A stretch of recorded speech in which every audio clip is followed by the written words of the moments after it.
बोलिए श्रीमद् सद्गुरु सरकार की जय। बहुत दिनों से साधक भाइयों का बहनों का आग्रह है इस विषय में जानने के लिए, तो मैं संक्षेप में थोड़ा बहुत बता देता हूँ।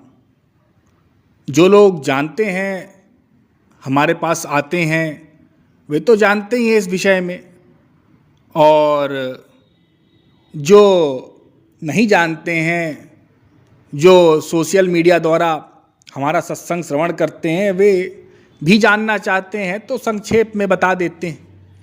वैसे तो गुरु और शिष्य का मिलन, ये जो संबंध होता है, यह आंतरिक होता है। ये कोई देह का तो संबंध है नहीं, यह तो आत्मा का है। अरे जिसकी जैसी स्थिति होगी, जिसका अंतःकरण जैसा होगा, उसको वैसे ही गुरु की प्राप्ति होती है। उसके ऊपर गुरुदेव वैसी ही अपनी कृपा लुटाते हैं। हाँ, जिसका सिद्धांत, जिसकी जैसी इच्छा होगी, जिस क्षेत्र में जाने की, भगवान उसको वैसे गुरु से मिला देते हैं। रामायण कहती है ना, राम कृपा करि चित वही जेहि, संत विशुद्ध मिलहि पुनि तेहि। भगवान की कृपा से संत का मिलन होता है। और ये कब होता है? जब उसको खोज रहती है, उसके पूर्व जन्म के संस्कार होते हैं, बहुत सारी बातें हैं।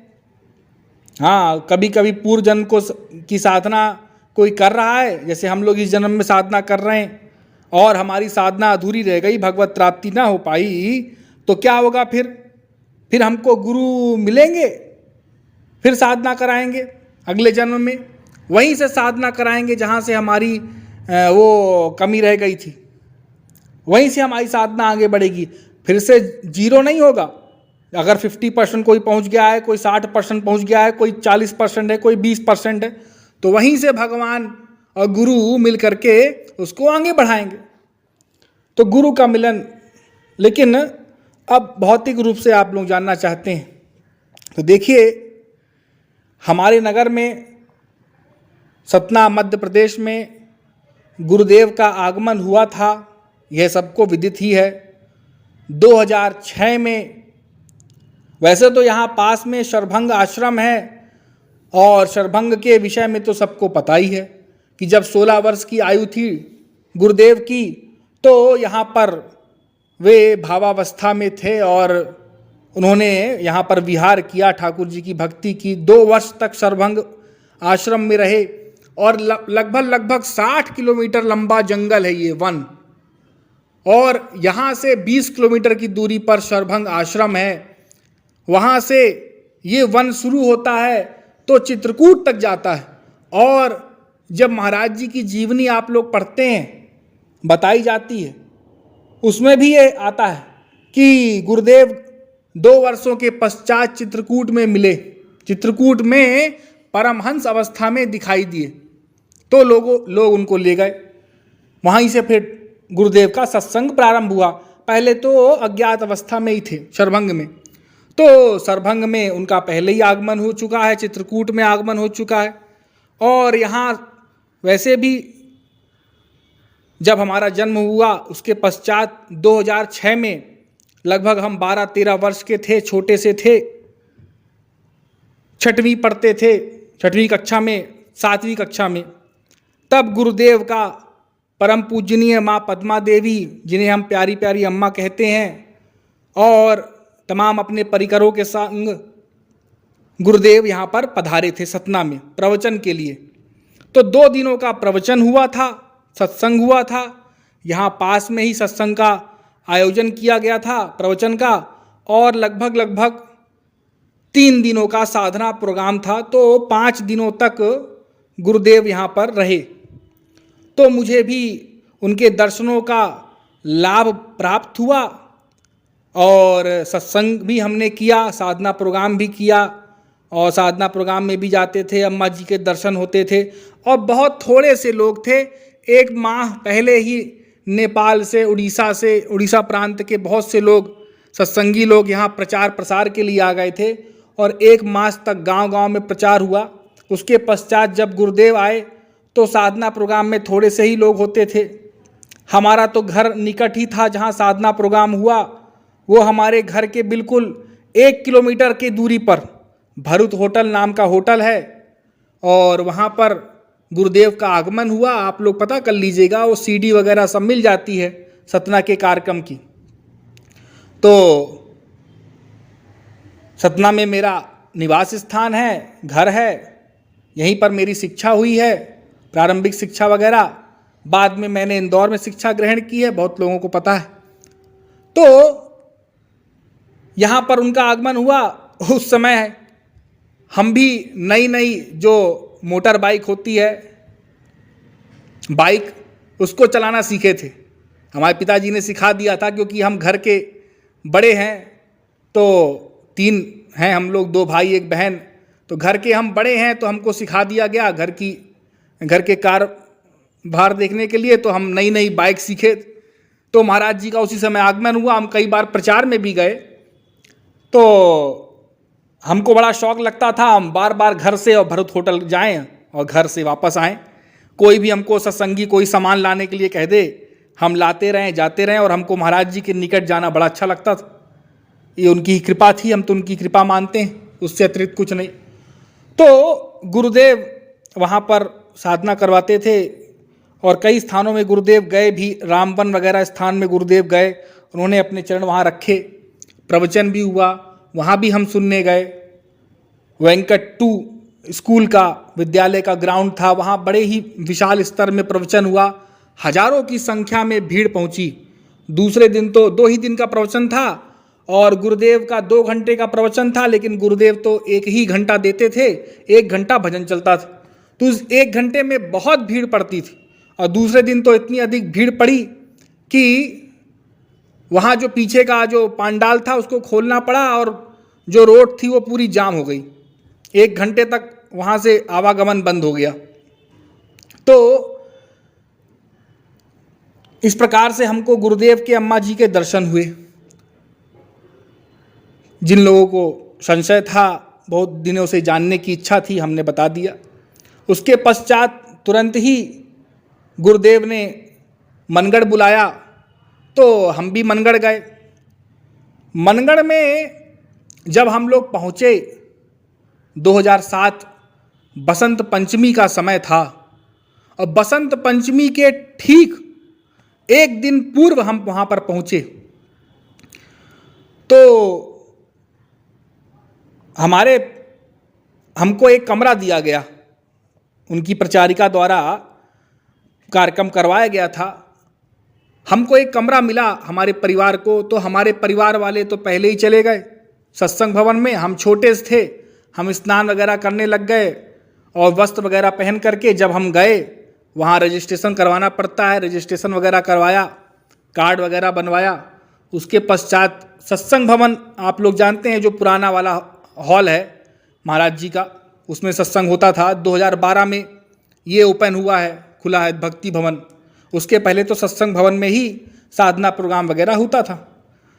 तो हमारे पिताजी लोग पहले चले गए, जा कर के घुस गए, बैठ गए उसमें, और हम पीछे पीछे अकेले गए। हम छोटे से थे, हमको बहुत अधिक तो ज्ञान था नहीं।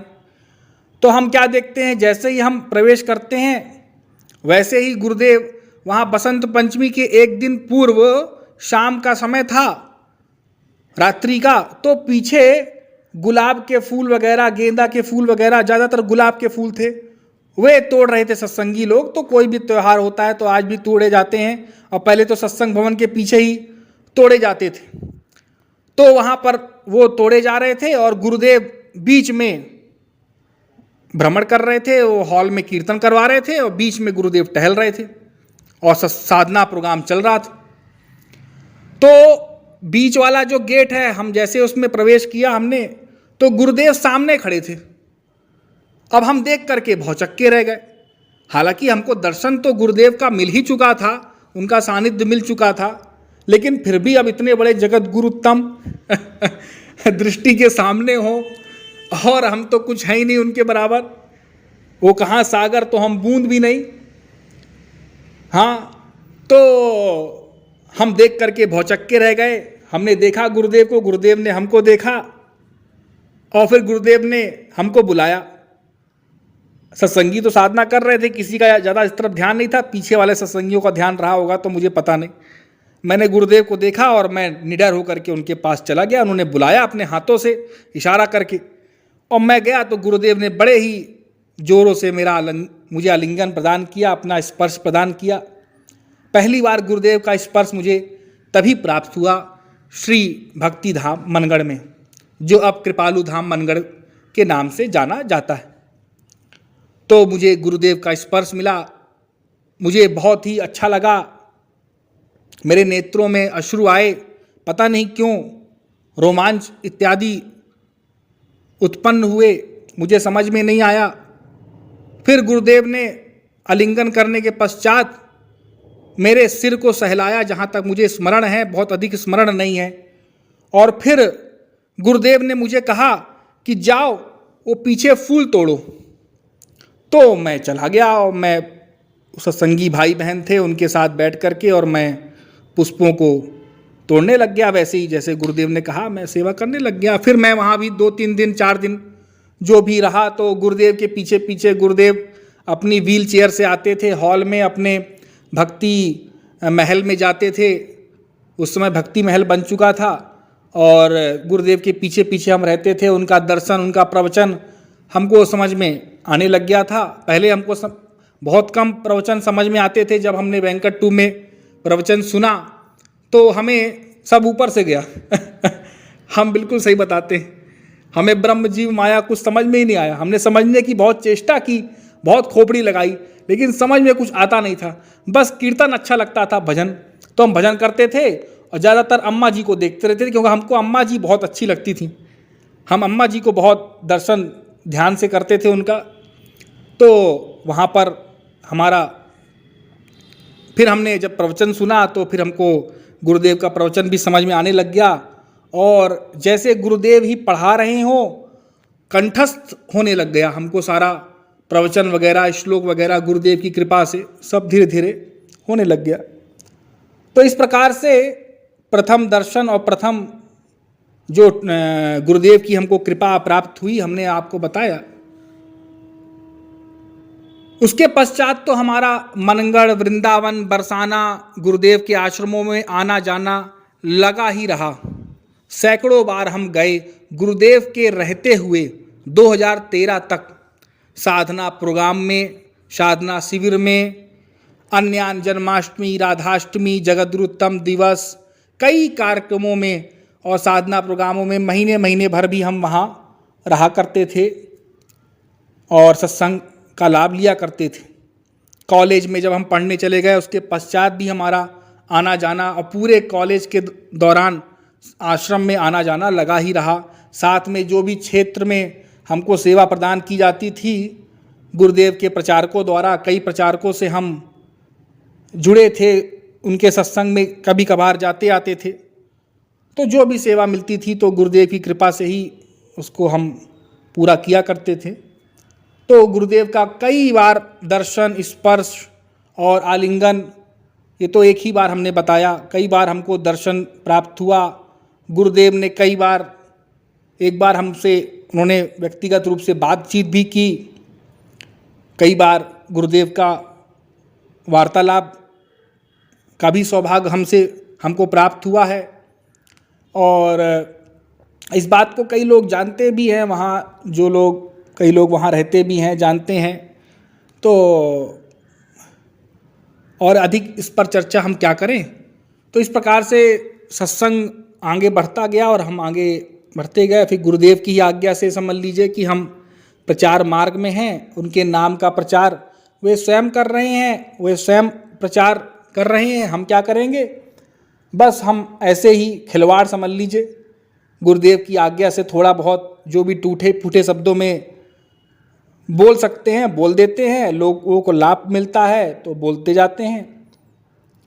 हमारा उद्देश्य है कि जीव भगवान की ओर, गुरु की ओर मुड़े, जीव भगवान की प्राप्ति करे, गुरु के मार्ग में चले, गुरु के आदेशों का पालन करे, उनका सत्संग सुने, उसकी धाम के प्रति आसक्ति बढ़े, संसार से आसक्ति घटे। तो ये सब उद्देश्य लेकर के हम प्रचार प्रसार कर रहे हैं। काफ़ी दिनों से लोग पूछ रहे थे, तो हमने बोला कि ये इस प्रकार से बोलना पब्लिकली अच्छी बात नहीं है, लेकिन ठीक है, बहुत ज़्यादा। अब कल हमारे पास गुरु पूर्णिमा के दिन बधाइयाँ आई कई साधकों की, और कई लोगों ने मैसेज किया कि नहीं आप बताते नहीं हैं कैसे आपका मिलन हुआ गुरुदेव से। तो थोड़ा बहुत मैंने आपको बता दिया, और आप लोग अपने सत्संग में, अपने प्रवचन में जो गुरुदेव कहते हैं उस पर ध्यान दीजिए। इन सब बातों को सुनने से और श्रवण करने से ज़्यादा कोई लाभ नहीं, क्योंकि ये तो व्यक्ति विशेष का है। इससे जो मुझे चिंतन में मुझे लाभ मिलेगा वो मुझे ही मिलेगा। आपको तो, अगर आप गुरुदेव के दर्शन किए हैं और नहीं भी किए हैं, तो जो उनका हृदय से ध्यान करेगा जितना अधिक, वो अंतःकरण शुद्ध होगा, वो विशुद्ध होगा, वो माया के विकार समाप्त होंगे, उसमें कोई संशय नहीं है। आप शंका मत कीजिएगा कि जिन्होंने दर्शन किया है, जिनको स्पर्श मिला है, उन्हीं का कल्याण होगा क्या? नहीं, ऐसा कुछ नहीं है। वो आज भी कल्याण होगा, आगे भी होगा। तो फिर 500 साल बाद कुछ होगा ही नहीं। तो फिर आज कृष्ण नाम से, राधा नाम से क्यों कल्याण हो रहा है? वो तो 5,500 वर्ष पहले आए थे। राम नाम से क्यों कल्याण हो रहा है? वो तो हजारों वर्ष पहले आए थे। हाँ, युग बदल गया। तो ऐसा कुछ नहीं है। वो तो सब अपने अपने साधकों का होता है। जिसको जैसे आगे बढ़ाना होता है, वो गुरु जो महापुरुष होते हैं वो जानते हैं। किसी को मिलन से ही कोई आगे बढ़ रहा है, कोई वियोग से आगे बढ़ रहा है, तो सबकी अपनी अपनी स्थिति के अनुसार वो महापुरुष उसको नियुक्त करते हैं और वो अपना निर्णय लेते हैं, सबके लिए अलग अलग। तो हमको अपनी साधना, अपनी भक्ति, अपनी सेवा देखनी है, अपनी सेवा करनी है और निरंतर सेवा करनी है। इसमें बुद्धि नहीं लगाना है सेवा में कि ऐसा क्यों, वैसा क्यों। गुरु के वचनों में, गुरु के वाक्यों में, गुरु के आदेशों में यदि जो बुद्धि लगाएगा, तो चाहे वो कितना भी आंसू बहाए, कितना भी साधना करे, दिन रात साधना करे, आंसू बहाए, वो उसको भगवत प्राप्ति नहीं हो सकती। करोड़ों जन्म साधना करे। गुरु के आदेशों में, आदेशों का 100% पालन करना है हमको, 100%।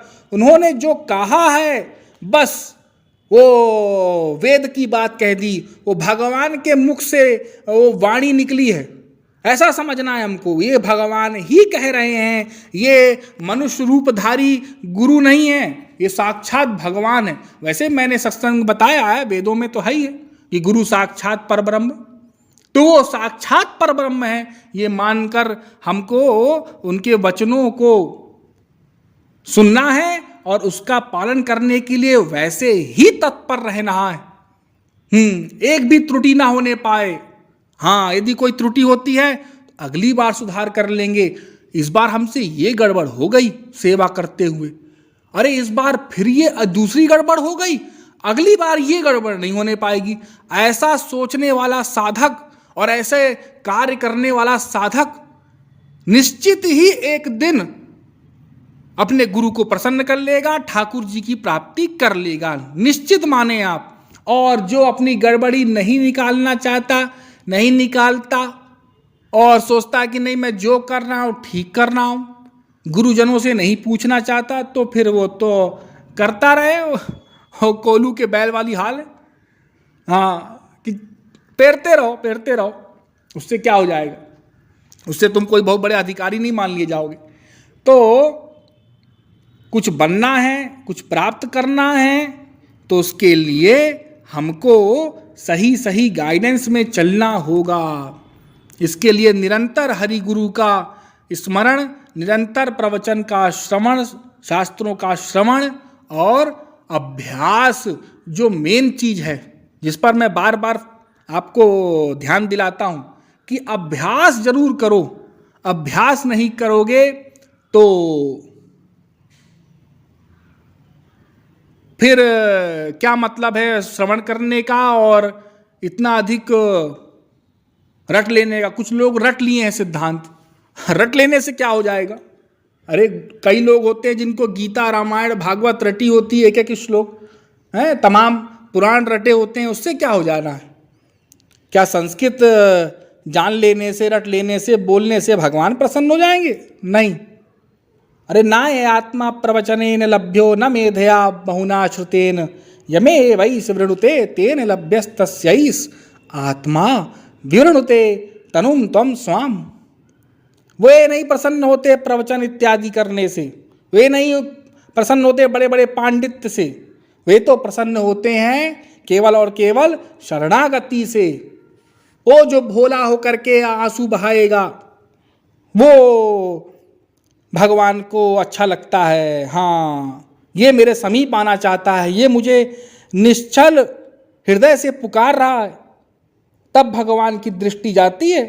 बड़े बड़े सोना चांदी हीरा मोती दान करने वालों पर भी भगवान की दृष्टि नहीं जाती। ओ कोई बात नहीं, दे रहे हो तो हमारा ही तो है, हमने दिया है। अरे तुम्हें राजा बना दिया, तुम्हारे पास हीरा मोती है तो दे रहे हो, तो कौन सी बड़ी बात? हाँ अच्छा अच्छा अच्छा, लेकिन मन नहीं दिया तुमने। मन तो अभी भी तुम्हारे संसार में ही लगा हुआ है। ये यश मिल जाए, वैभव मिल जाए, नाम हो जाए, हमारी कीर्ति बनी रहे, यदि इसमें मन लगा है तो फिर क्या मतलब? फिर कुछ नहीं।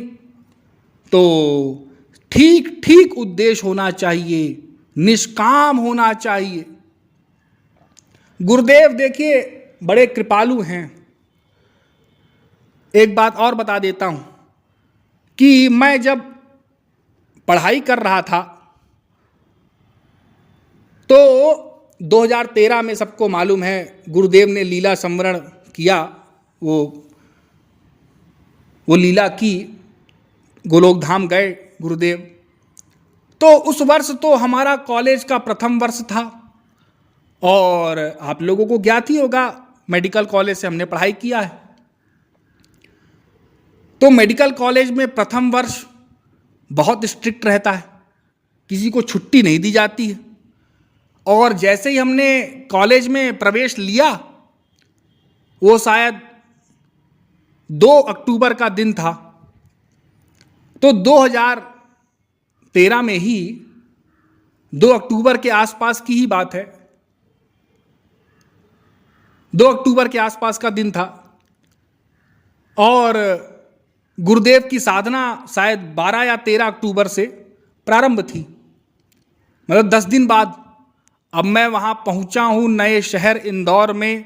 मैंने किसी तरह से, एक सत्संगी ही भाई थे अपने और वहाँ सत्संग में थे, अब तो वो मनगढ़ में रहते हैं, उनका नाम तो मैं नहीं लूँगा नहीं वो बाद में कहें कि हमारा नाम लिया, बड़े अच्छे सेवक हैं वो महाराज जी के, तो वो अपना नाम लेना पसंद नहीं करेंगे। उनके कमरे में हम गए और वहीं से फिर हमने दूसरा कमरा अपना देखा। हम किसी तरह से अपने वस्त्र वगैरह लिए, किताब वगैरह लिए, एडमिशन कराया और पहुँचे। बहुत स्ट्रिक्ट रहता है मेडिकल कॉलेज, सबको मालूम है। 10 ही दिन हुए कि हमको पता चला कि वहाँ तो साधना हमको पता ही थी कि 12-13 अक्टूबर से है। तो हमने तो अपनी टिकट करा लिया मनगढ़ की। हमने कहा हम तो जाएंगे और कुछ ना कुछ तो कारण बन जाएगा 10 दिनों में। 10 दिन में हुआ यूँ, हम आपको आश्चर्य बताएं कि उस साल इलेक्शन हुआ। आप लोग पता भी कर सकते हैं इस बारे में। उस साल इलेक्शन हुआ, लोकसभा हुआ, विधानसभा हुआ, मुझे याद नहीं। इलेक्शन हुआ और इलेक्शन की वजह से जो हमारा सेमेस्टर था, एग्ज़ाम था, वो पहले से घोषणा कर दी गई कि इस साल आपका जो सेमेस्टर होगा वो 1 साल के बाद नहीं होगा, वो 1.5 साल के बाद होगा। तो आप लोगों का ये जो शेड्यूल है ये बदला जा रहा है। तो मेरा शेड्यूल बदल गया। अब मुझे बड़ा आश्चर्य लगा, मैंने बोला मुझे तो मौका मिल गया। तो जो स्टूडेंट्स लोग छुट्टी लेना चाहते हैं उसमें प्रावधान था कि 25 दिन 28 दिन छुट्टी ले सकते हैं, लेकिन छुट्टी का समय बढ़ गया, 45 दिन हो गया। तो हम पहले ही चले गए। हालांकि वहाँ पर इस प्रकार के नियमों का फिर दोबारा ऐसा नियम कभी आया नहीं। जब हम 5 साल वहाँ पर पढ़ते रहे, उसी वर्ष ऐसा हुआ, तो हमको छुट्टी लेने का अवसर प्राप्त हो गया और हम छुट्टी लेकर के और गुरुधाम पहुँचे और वहाँ पर सम्मिलित हो गए साधना कार्यक्रम में गुरुदेव के साथ। और माह भर हमको, 1 मास हमको वहीं रहने का अवसर प्राप्त हुआ गुरुदेव की कृपा से। तो 1 मास तक हम वहीं पर रहे मनगढ़ में। और जैसा कि आप लोगों को मालूम ही है, 15 नवंबर को गुरुदेव ने लीला संवरण की लीला की और फिर 18 नवंबर को गुरुदेव को मनगढ़ लाया गया प्रातः काल। तो गुरुदेव की कृपा से हम वहीं थे। पूरा 1 माह का जो सत्संग है हमको प्राप्त हुआ, अर्थात अंतिम जो साधना गुरुदेव ने कराई उसका भी लाभ गुरुदेव ने हमको प्रदान किया।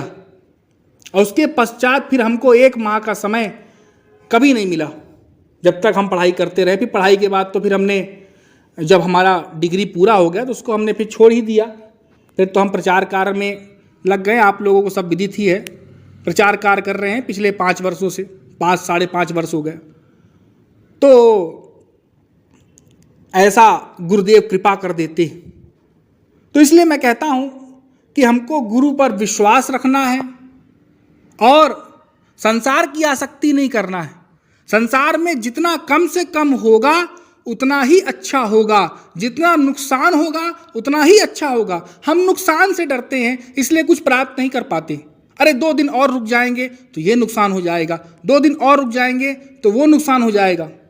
अरे कई साधकों का गुरु ने ऐसा योगक्षेम किया है कि यदि वो पहुंच गया साधना में और गुरुदेव ने कह दिया कि नहीं तुमको रुकना है पूरा महीना गुरुदेव मैं तो अमुक अमुक नौकरी में हूँ और इतने दिन के लिए छुट्टी लेके आई हूँ 4 दिन की 5 दिन की, नहीं मैंने आदेश दे दिया। अब वो गुरु के आदेश से रुक गया। तो यहाँ तक हुआ है कि गुरुदेव ने स्वयं उसका रूप धारण करके और जा करके उसके रजिस्टर में साइन कर दिया उसके नाम से हाँ, और वहाँ पर ड्यूटी कर रहे हैं। जब वो वहाँ पर पहुँचती है उसको पता चलता है कि नहीं मैंने तो छुट्टी मारी ही नहीं। वो आश्चर्यचकित, अरे तुम तो पिछले 20 दिन से आ रहे हो। अरे नहीं मैं तो आज ही आया हूँ। ये हो गया। तो ऐसा भी गुरु और भगवान योगक्षेम वहन करते हैं। लेकिन हमारी श्रद्धा होनी चाहिए, हमारा विश्वास होना चाहिए। हमारी श्रद्धा नहीं रहती, हमारा विश्वास नहीं रहता गुरु पर।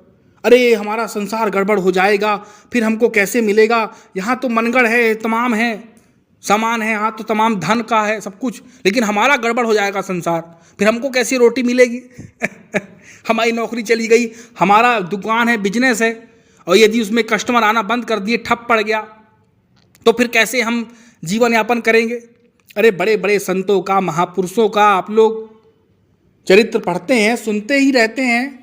तुलसीदास जी का, कबीरदास जी का कैसे योगक्षेम वहन करते थे भगवान स्वयं, मीरा का, तुकाराम जी का, नाभादास जी का कैसे कैसे योगक्षेम वहन किया।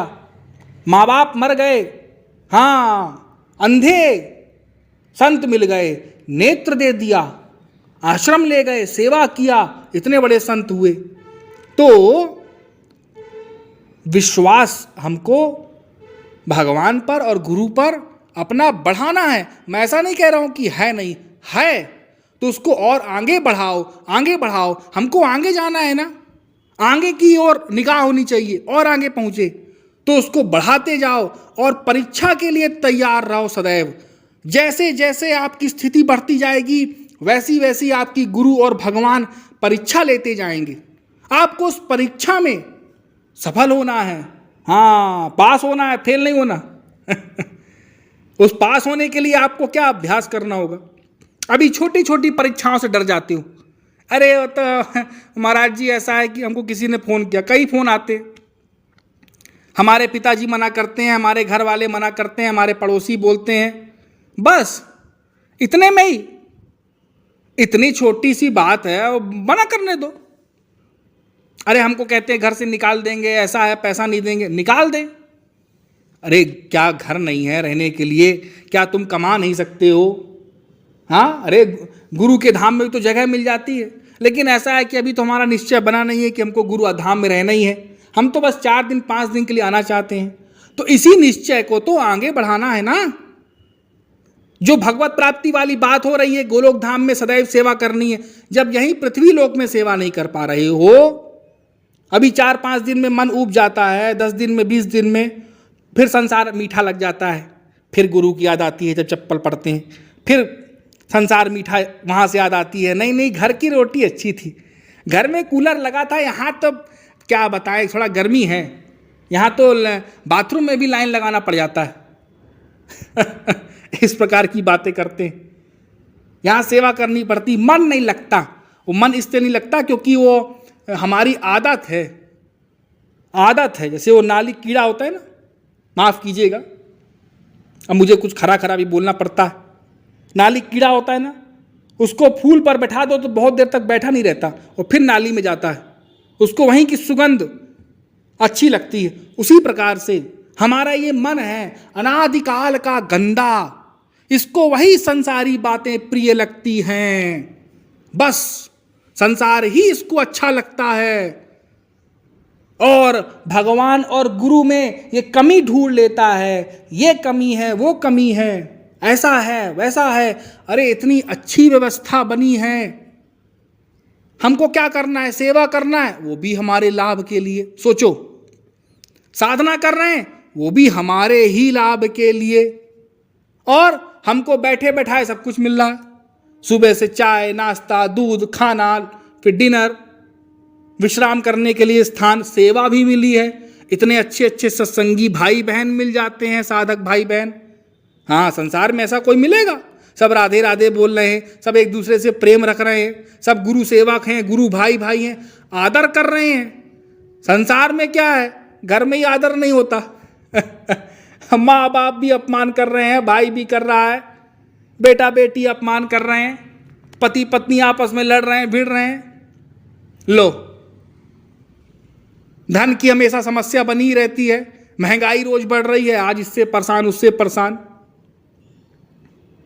और ना सत्संग मिल रहा है ना सेवा मिल रहा है, उल्टा पतन हो रहा है, उल्टी दिशा में जा रहे हैं, और यहाँ उत्थान ही उत्थान है। तो गुरु, मैं ऐसा नहीं कह रहा हूँ कि गृहस्थ में भक्ति हो नहीं सकती, यदि वहाँ कोई भक्ति करे, उसके लिए भी मैंने कई बार सत्संग दिया, आप लोग सुनते रहते हैं, तो उसका उत्थान होगा, निश्चित है। लेकिन फिर गुरु आश्रम की और गुरु धाम की, भगवत धाम की तो बात अलग ही है। नहीं तो इतना महत्व शास्त्रों वेदों में आता ही क्यों, वर्णन ही क्यों किया जाता? इसलिए मैं बार बार कहता हूँ, फिर से कह रहा हूँ, फिर मैं अपनी वाणी को विराम दूंगा कि जितना अधिक समय हो सके उतना अधिक वृंदावन में, बरसाना में, गुरुधाम में, मनगढ़ में, या जो भी आश्रम है, कोई उड़ीसा से है तो बोले हम ब्रज गोपिका धाम में जाते हैं, ठीक है वहाँ भी जाओ, आश्रम आश्रम होता है। हम भाई मुकुंदानंद जी के आश्रम में जाते हैं कटक में, हम कोई नेपाल में हैं वहाँ जाते हैं, हम छत्तीसगढ़ में हैं, हम राजस्थान में, जिस भी आश्रम से आप जुड़े हैं, नहीं पहुँच पा रहे हैं मनगढ़ हमेशा, तो उस आश्रम में जाके सेवा कीजिए, उस आश्रम की सेवा कीजिए, वो सब बराबर है। अरे पृथ्वी ही भगवान की है, गुरु की है, सब बराबर है। गुरु धाम का महत्व तो है ही, उसकी तो बराबरी कोई कर ही नहीं सकता। तो हमको अपनी सेवा में, साधना में ध्यान देना है। इसी के साथ मैं अपनी वाणी को विराम देता हूँ। बोलिए वृंदावन बिहारी लाल की।